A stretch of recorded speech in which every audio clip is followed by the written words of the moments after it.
우리 옆 사람 같이 축복하십시다. 오늘 예배가 당신의 복의 통로입니다. 아멘. 예. 오늘 좋은 소식을 제가 좀 들려드리면서 설교를 좀 시작을 해볼게요. 그 어느 기관에서 주최하는 그 피아노 대회가 어제 있었던 것 같아요. 저도 전에 들었어요. 우리 주일학교 아이들이 상당수 출전을 했습니다. 근데 얘기 들어보니까 1, 2등을 다 맡아서 휩쓸었더라고요.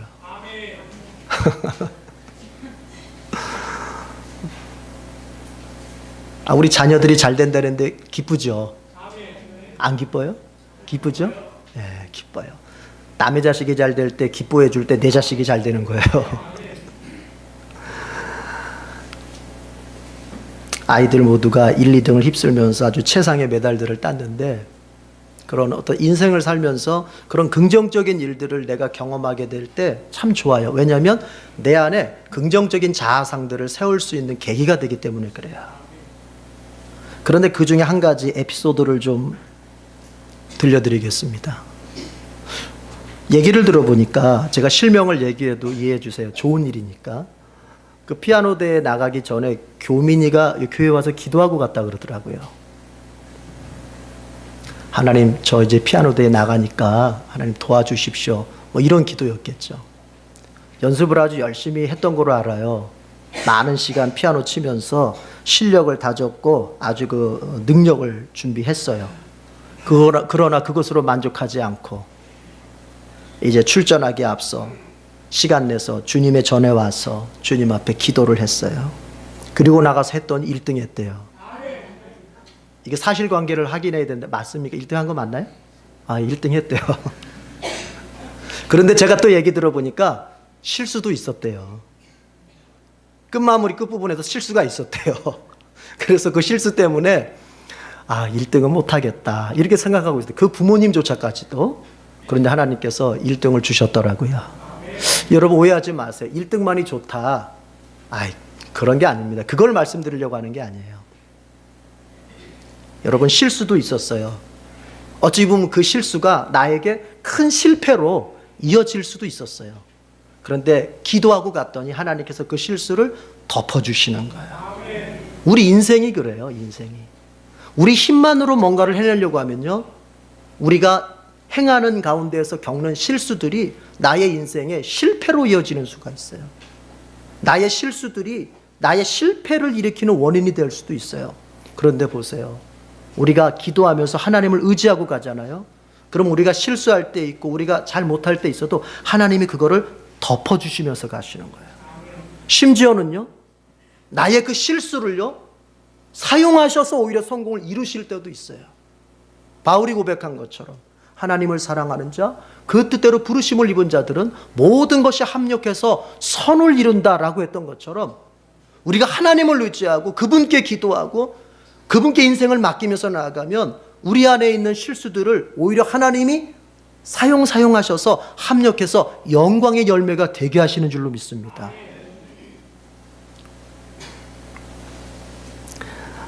마지막으로 한 가지만 더 말씀드리고 마칠게요. 이 부분에 대해서. 그런데 교민이가 기도하고 갔다고는 하지만 사실은 엄마 손에 이끌려왔어요. 제가 들어봤을 땐 엄마가 강제로 끌고 왔던지 어떤지 하여튼 엄마가 끌고 와서 기도하고 가자 해가지고 갔던 거예요. 여러분 이 대목이 참 중요합니다. 부모가 어떤 사람이냐 하는 것, 이게 참 중요해요. 부모가 기도하는 사람이냐 기도 안 하는 사람이냐, 하나님의 말씀을 읽는 사람이냐 하나님의 말씀을 안 읽는 사람이냐, 그 부모가 믿음으로 사는 사람이냐 아니면은 믿음 아닌 것으로 사는 사람이냐, 이거 굉장히 중요한 거거든요. 자, 분명히 그랬을 거예요. 너 연습 많이 했지만 너 하나님이 도와주셔야 돼 하는 마음으로 이제 우리 김현숙 집사님이 교민이를 데리고 왔을 거예요. 그래 같이 시간을 같이 기도하면서 그리고 나서 데려갔을 거예요. 여러분, 부모가 기도하는 신자이면 자녀가 기도하는 사람이 될 확률이 큽니다. 왜 그럴까요? 거기에는 이유가 있어요. 기도하는 부모는 인생을 살면서 기도가 얼마나 중요한지를 아는 사람이에요.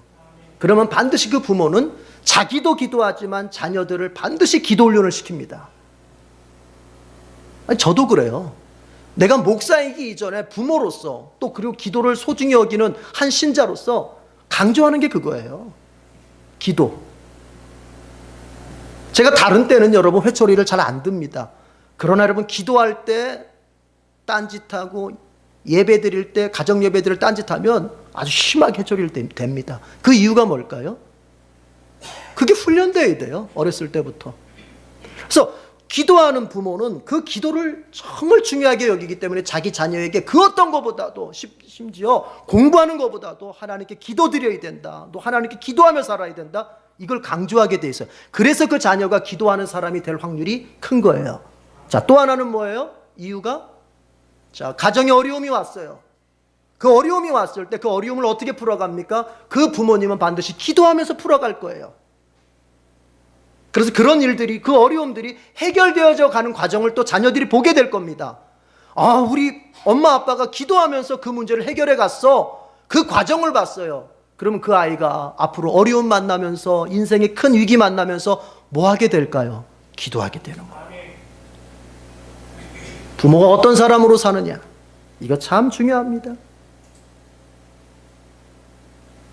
우리 에덴교 교우들은 부모님 세대도 기도 많이 해서 복 받으시고, 그것이 잘 전수되어서 우리 자녀 세대도 기도 많이 해서 복 받는 자녀들이 되기를 축복합니다. 우리 축복합시다. 당신의 가문이 기도를 통해서 축복받기를 바랍니다. 네. 여러분 한번 생각해 봅시다. 나는 정말 기도의 능력을 믿는 사람인지 한번 생각해 봅시다. 나는 정말 기도의 능력을 믿는지 심각하게 한번 생각해 봅시다. 기도를 하는 사람이든 기도를 안 한 사람이든 지금 한번 심각하게 한번 생각을 해보자고요. 나는 정말 교회를 다니는데 기도의 능력을 믿고 사는 사람일까? 나는 기도의 능력을 믿고 교회를 다니는 사람일까? 한번 생각해 보자고요. 자, 이제부터 더 집중하셔야 돼요. 여러분, 신앙생활에는 하나의 원리가 있어요. 신앙생활은 그냥 되어지는 게 아니에요. 우리 눈에 보이지 않지만 영적인 원리들이 있어요. 그게 성경에 기록되어 있는 것들이에요. 제가 그걸 풀어서 이제 설명을 합니다. 집중해서 들어야 돼요. 정신 바짝 차리고. 이건 그냥 예화를 하고 무슨 우스운 얘기하고 이런 거하고는 다르기 때문에 집중해서 듣지 않으면 졸릴 수 있고 내가 놓쳐버릴 수 있어요. 여러분, 중생한 사람이라고 하는 것은, 교회가 중생이라는 말을 쓸 때는 그것은 어떤 의미냐면 거듭났다라는 의미예요. 타 종교에서 말하는 중생의 의미가 아니고, 교회에서 우리가 중생이라는 말을 쓸 때는 거듭났다는 의미예요. 자, 거듭난 사람은요, 그 사람의 영혼 속에 그전까지는 없었던 아주 새로운 내적인 성향이 생깁니다. 어느 누군가가 예수님을 영접해서 이제 구원을 받았어요. 성령에 의해서 중생을 했어요. 그러면 그 사람 영혼 속에는 이제까지는 없었던 새로운 내적인 성향, 영적인 성향 다 좋습니다. 새로운 성향이 생겨요. 쉽게 얘기하자면 새로운 기질이 생긴단 말이에요. 그게 뭐냐면, 자, 이렇게 해봅시다. 그 성향이 생기는데 그 성향의 특성은요, 한 가지는 미워하고 또 한 가지는 사랑하는 특성을 가지고 있어요. 그 성향 안에 뭐가 있다고요? 미워하고 사랑하는 특성이 있어요. 잘 들으셔야 돼요. 잘 따라오셔야 돼요. 뭘 미워하느냐? 죄는 미워하게 됩니다. 뭘 사랑하느냐? 하나님은 사랑하게 됩니다. 그 이전까지는 그러한 성향이 없었어요. 그러한 기질이 내게 없었어요. 그런데 예수님을 영접하고 내가 구원을 받고 나면은 내 영혼은 반드시 그렇게 되게 돼 있어요. 죄는 미워하게 되고 하나님은 사랑하려고 하는 이런 기질이, 영적인 기질이, 새로운 성향이 반드시 생기게 돼 있어요. 그런데 이 새로운 성향이 왜 중요한지를 알아야 돼요. 단순히 그 새로운 성향이 생긴 것이 중요한 것이 아니라 그 새로운 성향이 왜 중요하냐면, 여러분, 신자의 모든 실천 행동들, 신자의 모든 신앙생활 중에, 교회생활 중에 나타나는, 밖으로 나타나는 행동으로 나타나는, 언어로 나타나는 모든 신앙적 실천 덕목은 그 성향으로부터 나오게 돼 있어요. 자, 무슨 얘기냐면 예수님을 믿어서 중생하고 거듭난 사람이라면 미워하는 새로운 성향이 생긴다고 그랬어요. 뭘 미워해요? 죄를 미워해요. 자, 그것으로부터 어떠한 실천 덕목이 나옵니까? 여러분, 죄를 미워하는 사람이 이제 어떻게 살겠어요? 생활 속에서 거룩하게 살려고 애쓰게 돼 있어요. 그래서 예전에는 내가 예수 믿기 전에는 즐겨가던 곳이에요. 거기 가서 놀고, 거기 가서 먹고, 거기 가서 막 재미를 느꼈어요. 그런데 새로운 성향, 죄를 미워하는 성향이 딱 생겼을 때는 즐겨가던 곳이지만 이상하게 거기만 가면 내가 죄를 짓게 되고, 이상하게 거기만 가면 하나님과 내가 자꾸 멀어져. 아하, 이러면 안 되겠다. 즐겨가던 곳이에요. 예전에는 즐겨가던 곳이에요. 그러나 더 이상 거기를 가지 않게 되는 거예요. 죄를 미워하는 성향이 그 사람으로 하여금 실천 덕목, 생활 속에서 내가 가야 할 곳과 가지 말아야 할 곳을 선택하게 되는 실천 덕목을 만들게 되는 거예요. 죄를 미워하는 특성이 있어요. 여러분, 내가 옛날엔 즐겼던 습관이에요. 내가 스트레스 받거나 내가 우울하거나 그러면은 내가 즐겼던 습관이에요. 우리 젊은 사람들 같으면 컴퓨터 앞에 앉아가지고 몇 시간이든 게임을 하면서, 몇 시간이든 그냥 게임을 하면서 스트레스 날려버리고 아무것도 안 하고 그냥 그렇게 빠져 살았어요. 그러나 그 사람 안에 예수의 영이 들어가고 그 사람의 영혼이 중생되면, 아, 이게 참 즐거운 일은 맞긴 맞는데 자꾸 이거에 내가 이렇게 시간을 쓰다 보면 하나님하고 나하고 왠지 멀어진 느낌이 자꾸 들어. 죄 짓는 느낌이 자꾸 들어. 그러면 그걸 어떻게 하겠습니까? 절제하게 되는 거예요. 그게 그냥 되는 게 아니에요. 게임은 나쁜 거야, 게임 중독은 나쁜 거야 해서 되는 게 아니라 그 사람이 중생을 해야만 그것에 대한, 이게 이게 아니구나, 이런 마음이 들게 되고 성령께서 그런 마음을 주시게 되고, 그래서 그것을 멈추게 되는 거예요. 사람 만나는 것도 마찬가지예요. 내가 예전에는요, 아무나 만나서 수다 떨고 같이 커피 마시고 놀면 재밌었어요. 그런데 어느 날부터 내가 예수님을 믿은 다음부터, 예수님의 영 성령이 내 안에 계신 다음부터 어떤 사람은 만나면 자꾸 내가 죄를 짓게 돼. 이상하게 그 사람만 만나면 내 속이 허탄해지면서 내 마음이 자꾸 공허해지면서 같이 어울리다 보면 이상하게 죄를 짓게 돼. 아하, 내가 멀리 해야 되겠다, 이렇게 되는 거예요. 실천 덕목이라고 하는 것은 성향으로부터 나오는 거예요. 쉽게 얘기해 볼게요. 우리의 행동이라고 하는 것은 마음으로부터 나오는 거예요. 그래서 그 마음 속에 무엇이 심겨졌냐가 중요한데, 자, 새로운 성향 중에는 그렇게 죄를 미워하는 성향이 생겨요. 또 하나, 사랑하는 게 생긴다고 그랬어요. 누구를 사랑해요? 하나님을 사랑해요. 내가 예수님을 알기 전에는, 성령에 의해서 중생되기 전에는 하나님을 믿는 내 주먹을 믿어라. 하나님을 믿느니 내가 돈을 믿고 살지. 하나님 믿으면 떡이 나오냐 밥이 나오냐, 이러던 사람이 예수 믿고 나서 중생을 해버리면, 하나님, 그분이 창조주지, 그분이 내 인생의 주인이시지, 그분을 사랑하고 살아야지, 이렇게 바뀌는 거예요. 이런 성향이 생기면서 이런 성향 속에서 이제 세 가지의 실천 덕목이 나오게 돼요. 하나님을 사랑하기 때문에 세 가지의 실천 덕목이 나오게 돼요. 여러분, 집중해서 듣자 그랬어요. 이거는 그냥 재미난 얘기가 아니고 정말 기독교 원리예요. 우리의 신앙의 원리예요. 하나님을 사랑하는 그 새로운 성향으로부터 세 가지가 나와요. 순종하는 삶이 나와요. 헌신하는 삶이 나와요. 그리고 마지막으로 기도하는 삶이 나오게 돼 있어요. 자, 순종한다. 여러분, 이것은 단순히 쫄병이 돼가지고 그냥 대장 앞에 그냥 따라가, 이런 의미가 아니에요. 순종한다는 의미는 여러분, 삶의 방식을 바꾼다는 얘기예요. 예전에는 어땠어요? 여러분, 예전에는 어떤 것을 선택할 때, 어떤 것을 내가 갈 거냐 말 거냐 선택할 때 기준이 뭐였어요? 딱 한 가지였습니다. 내게 좋으면 그만이었어요. 내 마음에 들면 그만이었어요. 내게 이익이 되면 그만이었어요. 뭐 계산할 거 없어요. 뭐 복잡하게 계산할 거 없어요. 내게 이익이 되고 내 마음에 흡족하면 그거 선택하고 그거 갔어요. 그러나 중생을 해보십시오. 성령에 의해서 중생하고 예수님을 만나서 예수님을 통해서 구원받아 보십시오. 내게 이익이 되느냐, 내 마음에 흡족하냐가 기준이 아닙니다. 하나님이 기뻐하실까? 하나님이 이 일을 통해서 정말 영광을 받으실 수 있을까? 내가 이 길을 갔을 때 정말 하나님이 나를 박수 쳐주실 수 있을까? 여러분, 이게 기준이에요. 그래서 때로는 내 마음에 흡족하진 않아요. 왜냐? 아직도 나는 이런 걸 좋아하는데 하나님이 때로는 너 그거 말고 그 옆에 있는 걸 선택해라. 내가 옛날에는 화려한 노란색 옷을 입을 좋아했는데 너 그거 말고 이번에 빨간색 입어.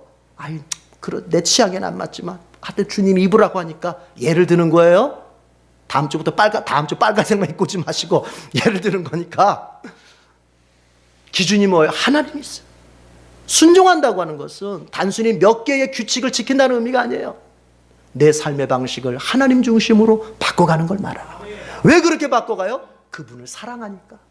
그분을 사랑하는 그 영적인 성향이, 그분을 사랑하는 마음이 내 안에 생기니까 그분이 원하시는 대로 살고 싶은 거예요.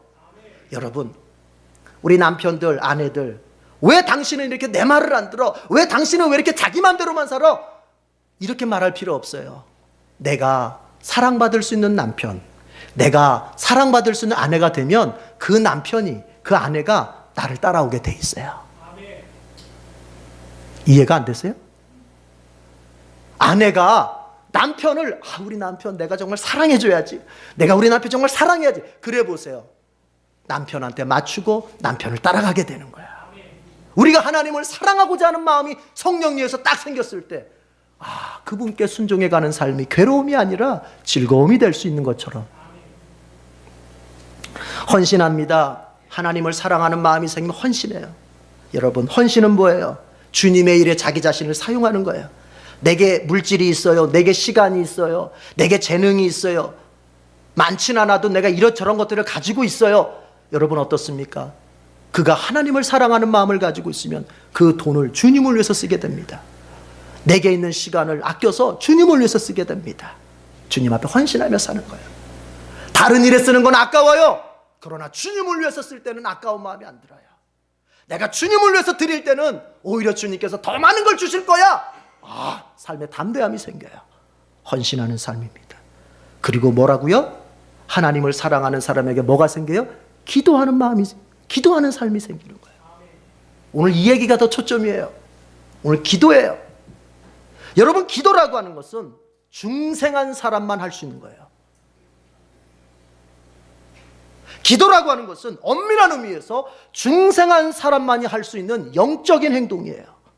사도 바울이 갈라디아서에서 말했습니다.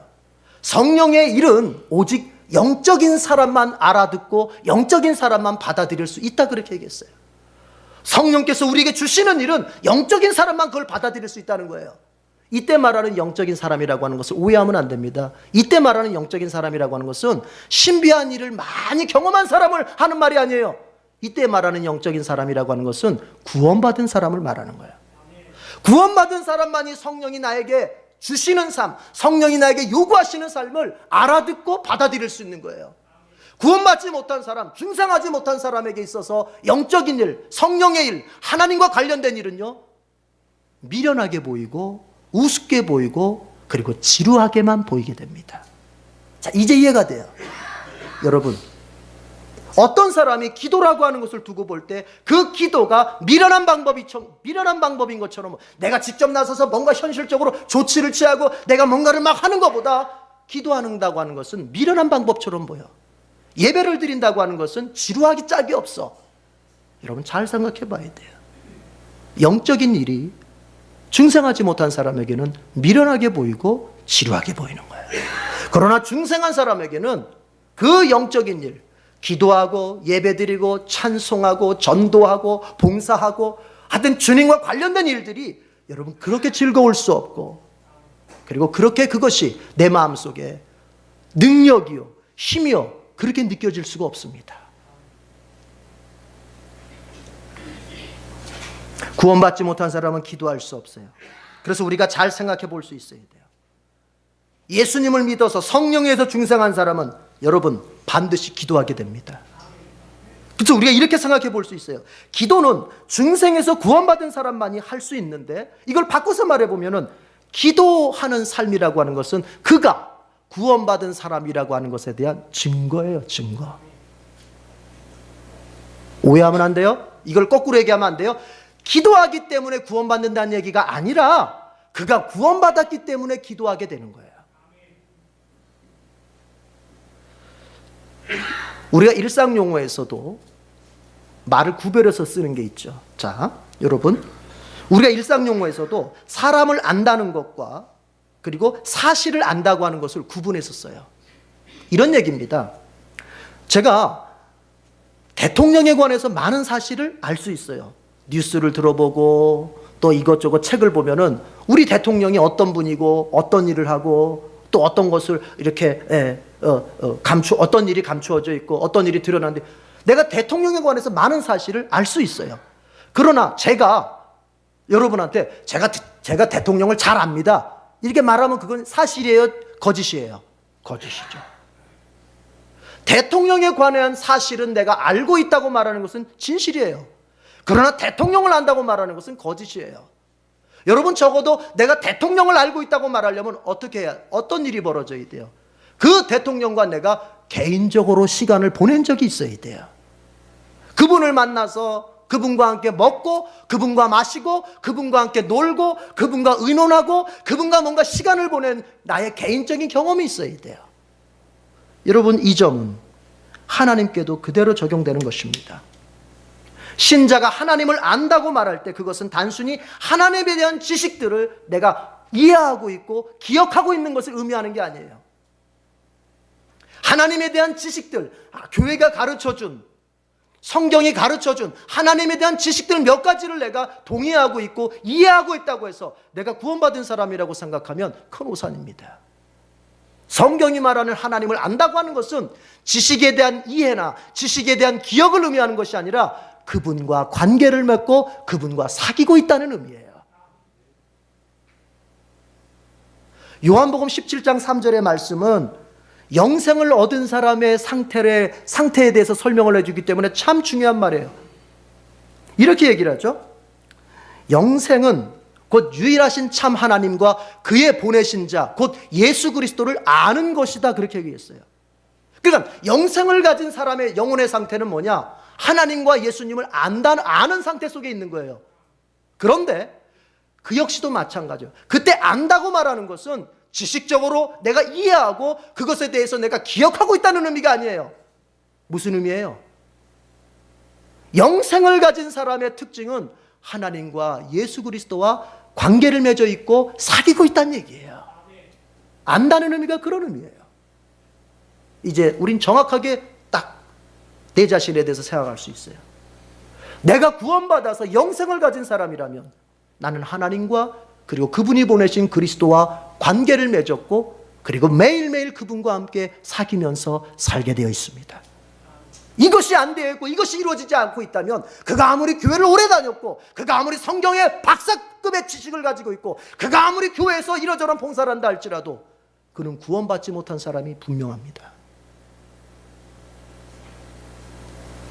내가 구원받았는지 구원받지 못했는지 정확하게 이해하고 신앙생활을 해야 돼요. 속으면 안 돼요.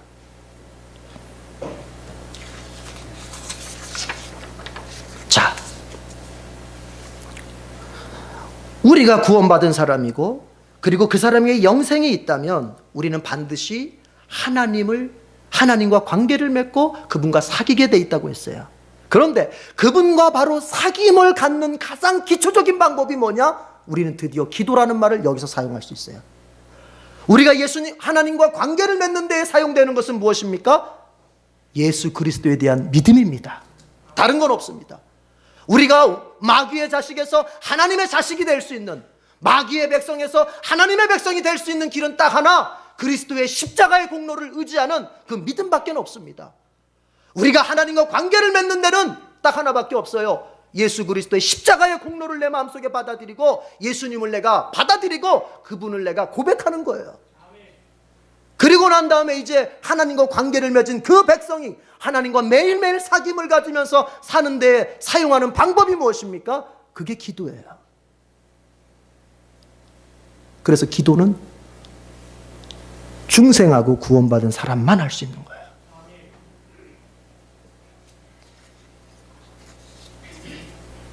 자, 그런데 여러분 잘 따라오고 계시죠? 중생한 신자라도 지속적인 기도의 삶은 힘들어요. 이거 오늘 본문과 연관지어서 이제 가장 핵심적인 거예요. 이 부분 놓치면 앞에 들었던 거 다 헛것이 되는 거예요. 오늘 이 부분이 오늘 본문과 관련해서 말하고자 하는 거예요. 아무리 그가 성령에 의해서 중생하고 그리스도로 말미암아 하나님과 관계가 맺어진 백성이라 할지라도 지속적인 기도, 평생 동안 기도하며 사는 삶은 그렇게 쉬운 일이 아니란 말이에요. 왜냐? 그게 저절로 되질 않아요. 내가 중생을 했다고 해서 기도의 삶이 저절로 이어져 가질 않아요. 한두 번은 기도할 수 있어요. 그러나 매일매일 주님 앞에 기도하는 삶은, 지속적인 기도의 삶은 살아낼 수 없어요. 아무리 그 사람이 인내심이 강한 사람이라도.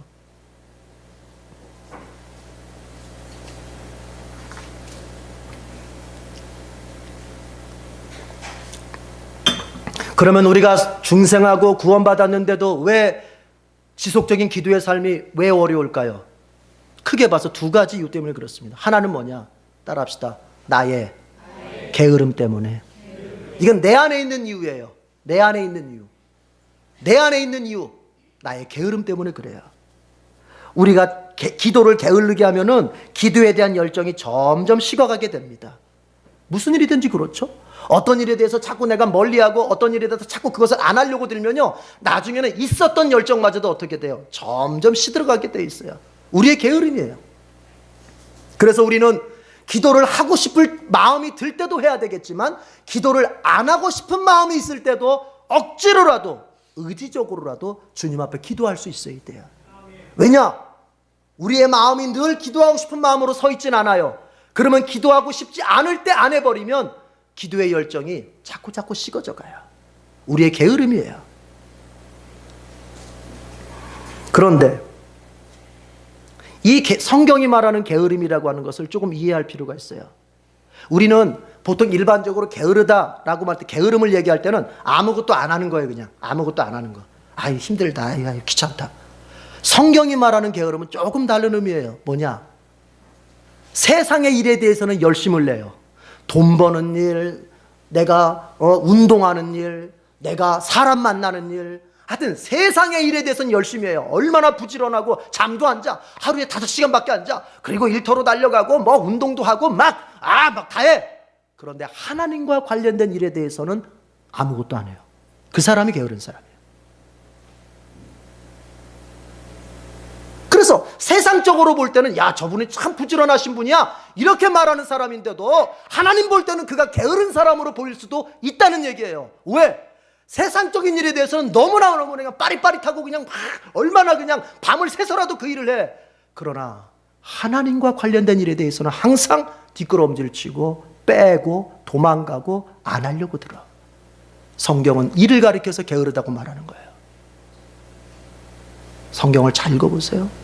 이스라엘 백성들이 어떻게 살았는지. 그들은 세상적으로는 가장 똑똑하게 살았고 가장 부지런하게 살았던 사람들이에요. 그러나 하나님과 관련해서는 항상 뒷걸음질 쳤던 사람이 바로 그 사람들이에요.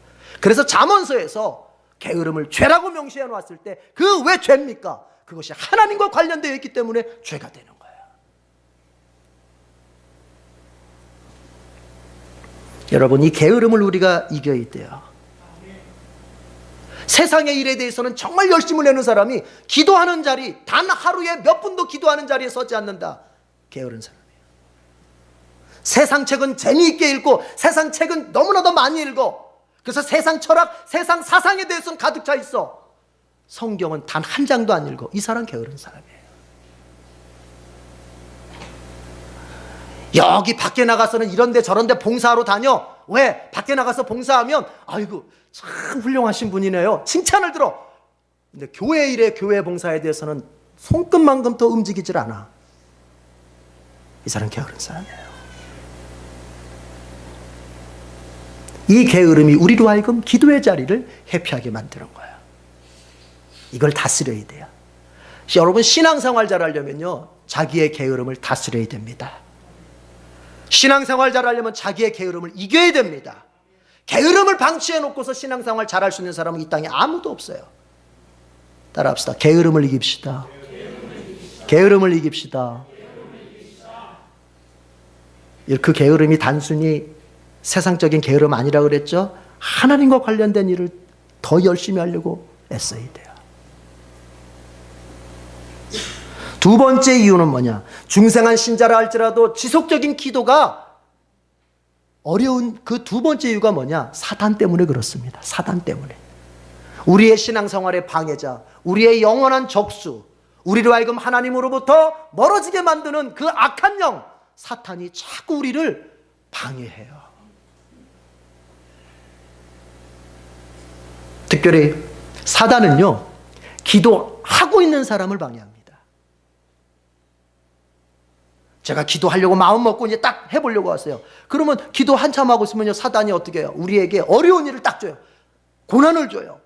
그리고 어때요? 때로는 응답이 늦어지는 것을 통해서 사단이 방해하는 방법 제일 큰 것이 뭐냐면, 따라합시다. 낙심을 주는 거예요. 야, 너 기도하는데 왜 안 되냐? 너 기도하는데 왜 이렇게 니네 집 더 어려워지냐? 여러분, 제가 짧은 얘기 하나 할게요. 제가 요즘에 기도 시간을 더 좀 늘렸어요. 하나님께서 제 마음에 주시는 음성이, 야, 너 이제 책 보고 공부하는 거 좀 더 줄이고 기도하는 시간을 좀 늘려라. 예, 알겠습니다. 그래서 책 보고 공부하는 시간 줄이고 이제 주님 앞에 기도하는 시간을 새벽에 한 5시에 시작하면 아침 9시 정도까지는 하여튼 기도하려고 그래요. 특별하게 제가 노예를 가거나 어떤 정말 급한 신방이 있지 않는 한 그 오전 시간은 기도를 하려고 그래요. 그런데 그러기를 지금 몇 주째 했어요. 기도 시간을 그렇게.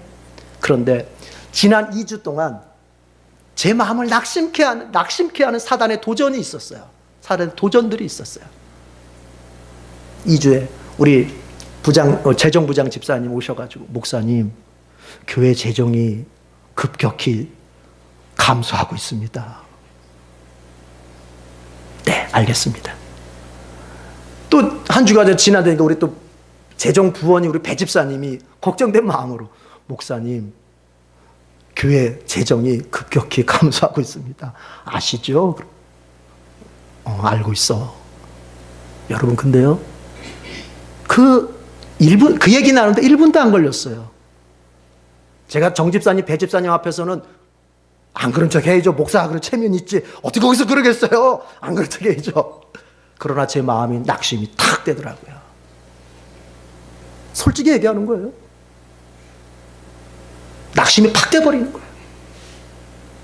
여러분, 그리고요, 이 마음에 자꾸 미움도 생기려고 하더라고요. 근데 성령께서 제게 빨리 깨닫게 해주셨어요. 기도하는 너를 낙심시키려고 하는 거다. 이건 사단의 작전이다.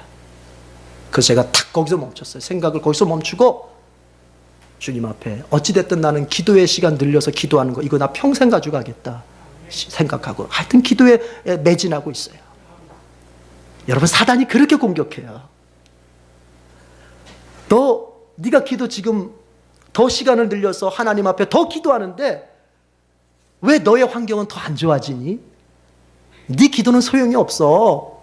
결국에는 다 세상 방법처럼 해야 그게 돌아가는 거야. 네 기도는 소용이 없어. 여러분, 사단이 우리를 그렇게 공격해요. 제가 왜 얘기를 합니까? 우리 가운데서 그런 사람들이 있을 수 있어요.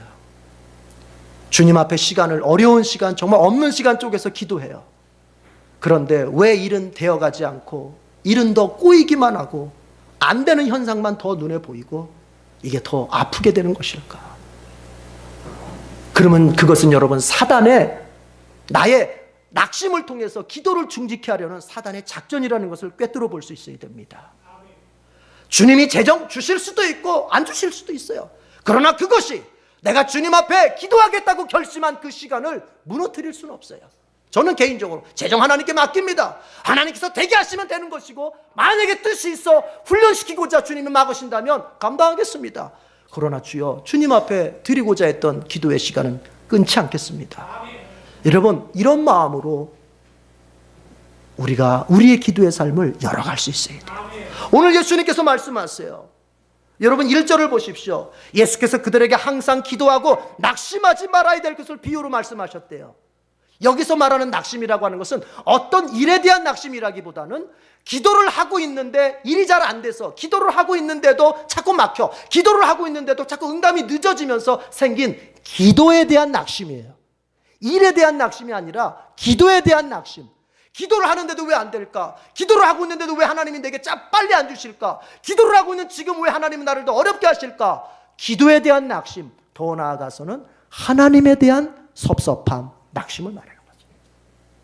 그들에게 주님이 말씀하시는 거랍니다. 뭐라고요? 어느 마을에 과부가 있었어요. 그 과부가 억울한 일을 당했어요.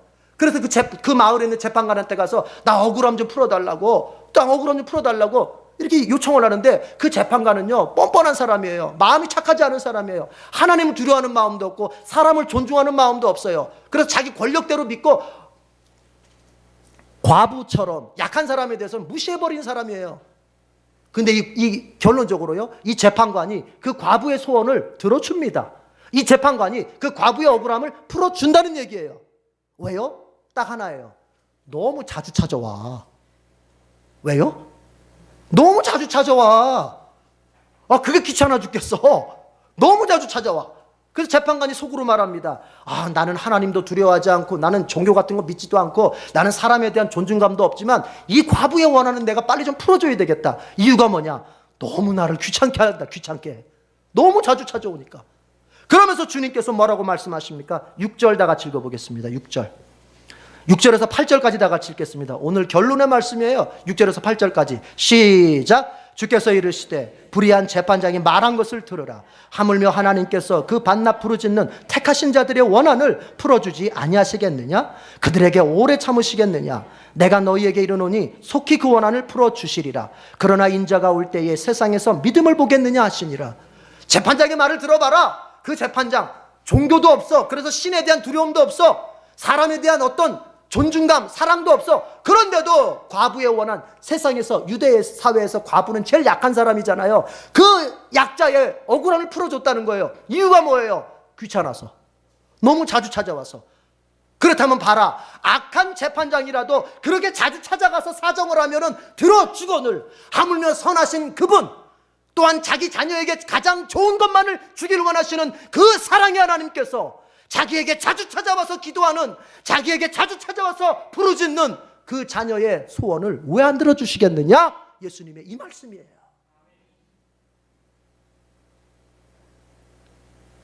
주님의 말씀과 사단의 유혹은 반대예요. 너는 기도해도 안 되잖아. 포기해. 이제 네 인간적인 방법 써. 그러나 주님은 뭐예요? 조금 더 참고 조금 더 오래 기도하자. 낙심하지 말고. 여러분, 낙심하지 맙시다. 특별히 오늘 이 자리에 있으신 분 가운데 정말 기도 열심히 하셨는데 아직도 응답이 오지 않아서 그 마음에 낙심이 있는 사람이 있습니까? 주님 말씀하십니다. 하나님께서 그 밤낮 부르짖는 택하신 자들의 그 원한을, 그 부르짖음을 왜 풀어주지 않겠느냐? 하나님께서 오래 참으시겠느냐? 오래 끌겠느냐? 내가 볼 때 오래인 거죠. 하나님께서 반드시 나에게 가장 좋은 때에 응답하실 줄로 믿습니다. 기도하겠습니다. 우리 다 같이 한번 기도하실 때, 하나님, 내 기도의 시간이 정말 어떤 상황에서도 끊어지지 않고 이어져 갈 수 있도록, 그래서 하나님께서 역사하심을 내가 볼 수 있게 해달라고 다 같이 기도하고 제가 마무리 기도하겠습니다. 통성으로 다 같이 기도하겠습니다. 하나님 아버지, 우리가 기도하다가도 낙심할 수 있습니다. 주님, 우리 기도하다가도 우리의 마음이 정말 절망하면서 더 이상 기도하고 싶지 않은 마음이 들 수도 있습니다. 그러나 주님, 오늘 우리에게 격려하시며 위로하시며 말씀하셨습니다. 악한 재판장도 끝까지 자주 찾으며 그렇게 부르짖는 과부의 소원을 들어주는데, 하물며 선하신 하나님께서, 자녀들을 위하여 좋은 것을 예비하신 그 하나님께서, 아니 그 택한 백성들을 위하여 자신의 독생자까지 아낌없이 내어준 그 하나님께서 그 밤낮 부르짖는 너희들의 소원을 왜 틀어주지 않겠느냐고 말씀하셨습니다. 하나님, 우리에게 믿음을 주시옵소서. 이 믿음이 지속적인 기도로 연결되게 하여 주시옵소서. 기도를 중단하고 싶은 우리의 마음을 주님 다스려서 하나님께 또다시 기도하며 우리가 주님 앞에 응답을 기대하며 나아갈 수 있게 해주시옵소서. 하나님 아버지, 낙심하지 않고 밤낮 부르짖는 주의 백성들의 원한, 주의 백성들의 간절한 부르짖음을 반드시 들어주실 줄로 믿습니다. 오늘 이 자리에 있어 기도하는 가운데에도 그 마음이 힘을 잃어버린 자가 있다면 그 마음 추스릴 수 있도록 격려해 주시옵고, 아직 기도의 삶을 시작하지 않은 사람들이 있다면 하나님 앞에 기도의 삶을 이제 시작함으로써 기도 응답을 통하여 하나님이 부어주시는 복이 얼마나 큰지를 경험하며 사는 주의 백성들 되게 해 주시옵소서. 예수님의 이름으로 기도드립니다. 아멘.